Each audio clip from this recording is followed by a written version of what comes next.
তো হ্যালো বন্ধুরা, আজকে আমি চলে গিয়েছিলাম হুগলি জেলার রাজবলহাট।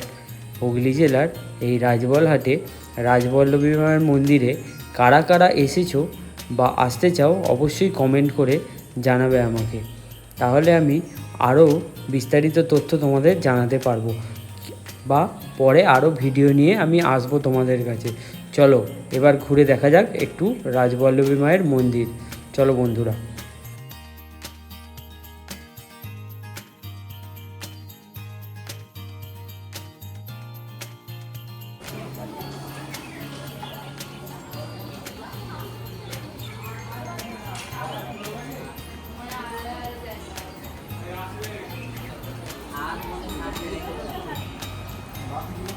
আমি টোটাল বিস্তারিত আরও জানাবো। মায়ের মূর্তিটা কেমন লাগছে অবশ্যই কমেন্ট করে জানাবেন, আর একবার কমেন্টে লিখবেন জয় মা রাজবল্লভী। দারুণ লাগছে মায়ের মূর্তিটা, দেখো তোমরা সকলে।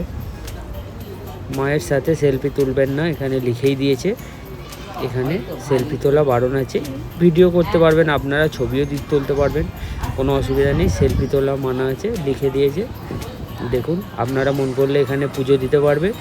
বাইরে ডালির ব্যবস্থা আছে, সব কিছুই ব্যবস্থা আছে, এবং বিশেষ দিনগুলোই এখানে খাওয়া দাওয়ার ব্যবস্থা আছে, মায়ের ভোগের ব্যবস্থা আছে।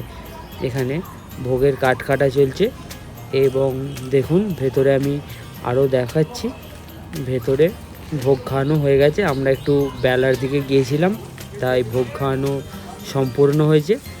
ধোয়াধুয়ির কাজ চলছে এখানে, আর পরের দিনে রান্নার জন্য সব এখানে আয়োজন করা আছে। মায়ের ভোগ যারা খেতে চান 40 টাকা না 30 টাকা টিকিট। আমি অবশ্যই পরের ভিডিও নিয়ে আসবো, সেটা আপনারা অবশ্যই কমেন্ট করে জানাবেন। আরও কিছু জানার আছে কি না সেটা আমাকে কমেন্ট করে জানাবেন, আমি টোটাল বলে দিতে পারবো। তো বন্ধুরা নমস্কার, দেখে নাও কেমন লাগলো তোমাদের, কমেন্ট করে অবশ্যই জানাবে, আর অবশ্যই একটা লাইক করবে প্লিজ। লাইক আর মায়ের জন্য একটা লাভ, মাকে যারা ভালোবাসে একটা লাভ দেবে অবশ্যই। নমস্কার। জয় মা রাজবল্লভী, জয় মা শ্বেতকালী।